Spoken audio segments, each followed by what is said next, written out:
Hello and welcome back to Deus Machina Demonbane. Can't remember if I did this line of dialogue last time or not, but you won't mind hearing it again if I did, I'm sure. The sea boils, but in the midst of its roar, a verse can be heard. Its words are in no language found on Earth, and the otherworldly verse is a mystical key, a key to unleash the hidden power. Flusnagi Muthlana Kathuga Fumulhals. The temperature rises rapidly. The rain stops, the heat evaporating before it can fall. The air becomes electrified, and tongues of lightning dance wildly around Demonbane and Gondora. Gondora seems to be trembling in fear. In the blink of an eye, the lightning becomes a flame that burns the world. Within the blinding sphere of white, I can see the ground melting beneath our feet. Such power I never imagined. Now Gondora reels and rages, green steam rising from its great bulk as its blood boils away, and the sea demon's scream is swallowed by the roar of the light. And then I see it. It stands in the white darkness. A great beast, wreathed in white flame, has materialized between Demonbane and the sea monster. The beast stands silently, making no attempt to hide the awesome aura of divine majesty that surges from it. Can this be? Aya! Kathuga! The beast of white flame charges, and its jaws seize the sea demon. And the demon bursts. It's over in an instant. Gondora's body disintegrates, its pieces turning to steam. Utterly merciless, irresistible heat has annihilated its existence. How simple and pure this force of destruction. My mind is at its limit. My consciousness shatters, the white darkness coming to claim me. Kathuga's heat has reached Demonbane, and the last thing I see is Demonbane's arm melting in the flames. The inferno consumes all. Darkness is the only thing that is left. Oh, this is quite something. Vespanius mutters to himself while wiping away his sweat. High above Innsmouth there floats an immense saucer-shaped machine with 4 legs, and from the bottom of it hangs a steel head with an enormous face. Its shape is unusual, but it is clearly a Deus Machina. The gentleman stands atop it, his cloak flapping in the wind, as he watches as the light of destruction begins to recede, taking a large chunk of Innsmouth with it. I see. What a monster. Truly a monster. A monster that can kill even a god. I see, I see. I understand why they have the Grand Master's attention. I understand well. But so be it. He pulls an ancient book from beneath his cloak. The book is bound with some undefinable skin, and its surface is slimy to the touch. Holding the book in one hand, Vespanius utters an incantation. And the book begins to shine with a green light. The light expands and grows and soon takes the shape of a girl. It is the spirit of the relay text. Ah! The girl staggers, but Vespanius catches her and sweeps her under his cloak.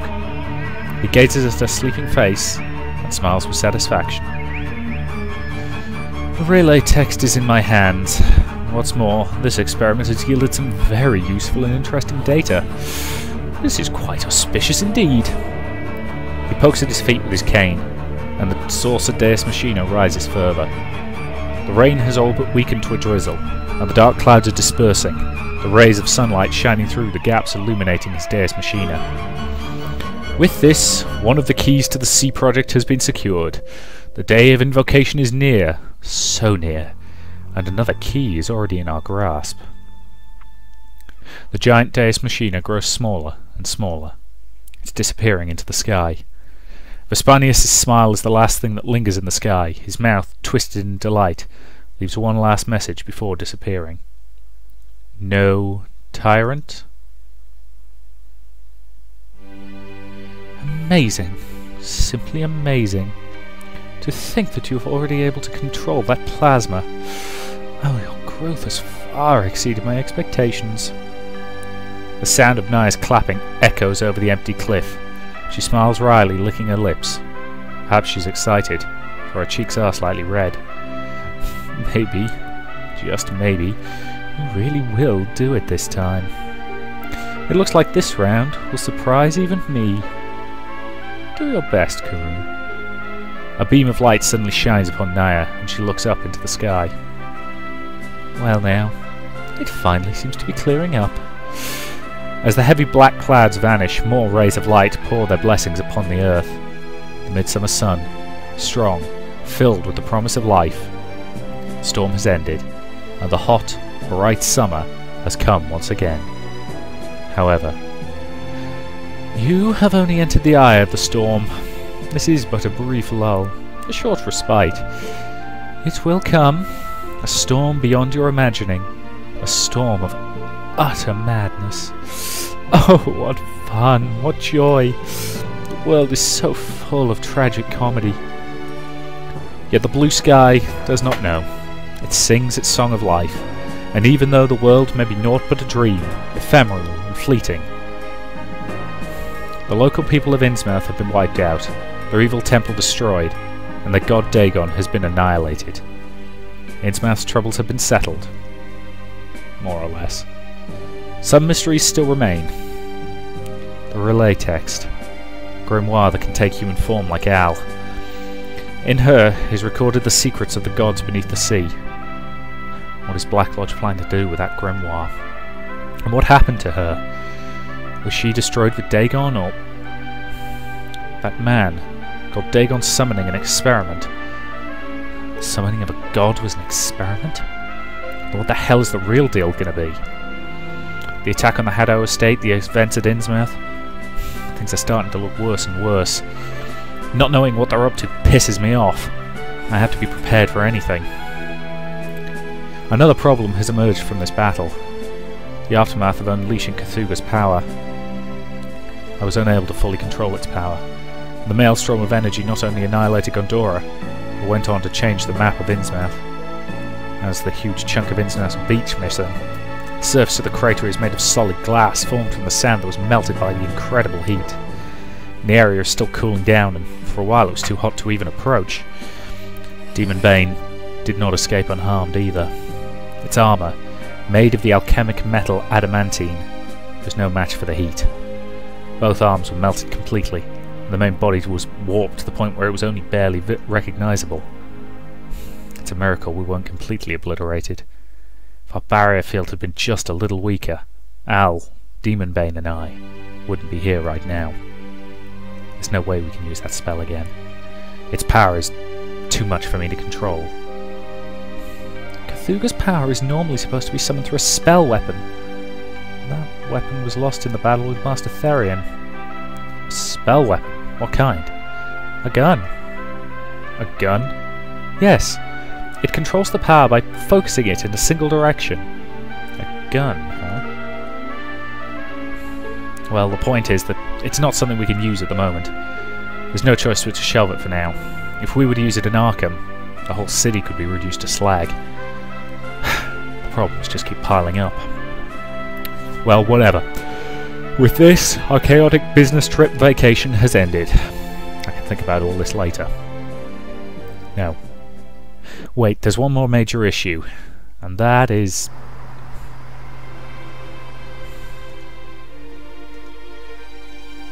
Hey, Sister Lisa, they're acting kinda weird. Karoo, Al, hey, what's wrong? Did you have a fight? Well, that's kind of an awkward conversation. We suddenly sat up straight like we were zapped with electricity at the same time. The only thing that emerges from our mouths is a stream of flustered nonsense. No, nothing, it's, no, it's nothing, just that. Right, Al? Yes, of course, it's that, and by that I mean, yes, no problem whatsoever. Stunned by our fervour, Lisa is just sitting there with her mouth hanging open.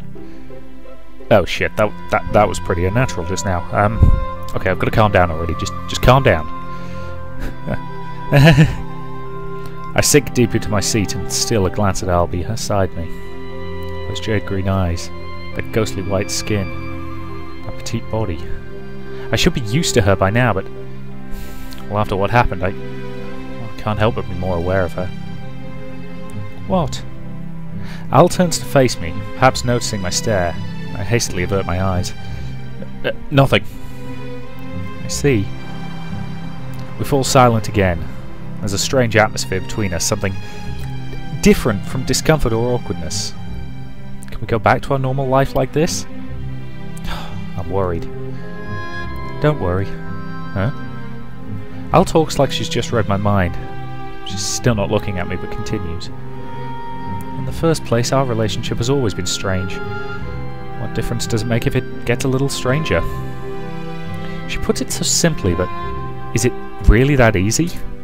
Well, we didn't exactly go all the way, but well, we did expose our bodies to each other. Now, hold on. I just remembered it all over again. Calm down, damn it. I'm hesitant, but Al turns to me and smiles. The smile is multi-layered. It seems a little shy, a little happy. And for some reason my heart begins to race. Still smiling, Al continues. You know, I find this time with you quite pleasant. It's merely become a little awkward now, but there's no reason to think too hard about it. Later, I will realise that this is the moment that I fall for this smart-arsed, inhuman girl. No doubt this smile is a fatal blow. But I haven't realised it yet. I still can't imagine she'll have such dominion over my heart, but let's leave that aside. A smile creeps naturally onto my face as I feel all my worries fade away, and I nod. You're right. No point in worrying about it. Feeling light, I look out the window at the towering spires of the approaching metropolis. Arkham City. Our home. Today we go back to our normal lives, the ceaseless maelstrom of activity that is our bread and butter. That's right, I don't have time to be feeling uneasy. I laugh silently, suddenly finding myself ridiculous. What am I doing, thinking about such things? It's not like me... Kuru? Al draws her body near, and she grins maliciously and whispers in my ear. Honestly, the spice in her voice is no different from usual. Don't worry. I'll keep quiet about your sexual preferences. Worry not, worry not.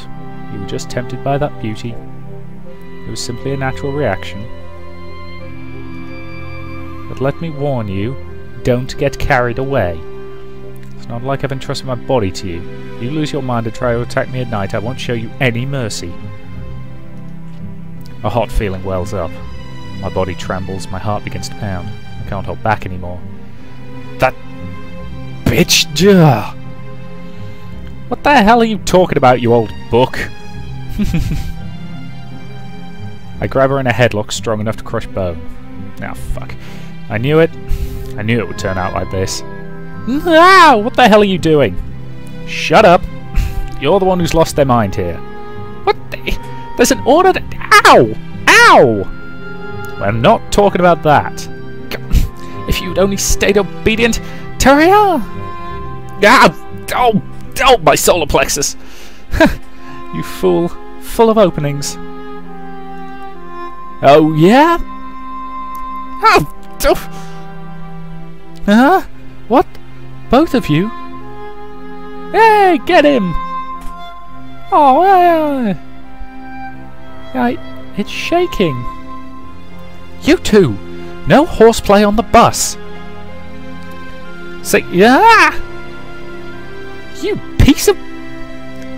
Oh, Winfield, what's so funny? No excuse me. I was merely thinking that this was a most amusing turn of events. Is that so? I found it somehow unpleasant myself. Why are you laughing again? Yep, the same as ever. Nothing has changed. And things won't change so easily. Better or for worse. At least for now. That has to be the end of that chapter. Right. I'm going to have to end this part here. I was trying to hold out till the end of this chapter, but, you know, limited to 15-minute parts, because, damn you, YouTube. But, so, thank you very much for watching, and I will see you in the next.